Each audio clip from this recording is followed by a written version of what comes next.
জাতীয় নির্বাচন পেছানো নয়, জামায়াত নির্বাচনে সুষ্ঠু পরিবেশ চায়, এমন মন্তব্য করেছেন দলটির সেক্রেটারি জেনারেল মিয়া গোলাম পরওয়ার।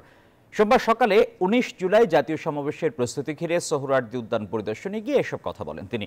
বলেন, নির্বাচনের আগে বিচার, প্রশাসনিক সংস্কার ও পিআর পদ্ধতির বাস্তবায়ন জরুরি। দাবি করেন, জুলাই ঘোষণাপত্রে উল্লেখিত ৭ দফা বাস্তবায়নেই তৈরি হবে সবার জন্য গ্রহণযোগ্য নির্বাচনী পরিবেশ। তিনি আশাবাদ ব্যক্ত করেন, সরকার ও আইন শৃঙ্খলা রক্ষাকারী বাহিনীর সহযোগিতায় এই জনসভা সফল হবে।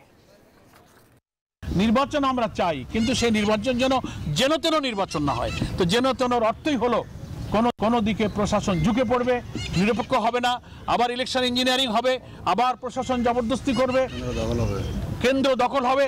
এই জাতীয় ইলেকশনকে আমাদের আমিরে জামাত মিন করেছেন যে নির্বাচন আমরা হতে দেব, কিন্তু যেন তেন নির্বাচন হতে দেব না। আর যারা করবেন আমরা তাদেরকেও মেনে নেব না।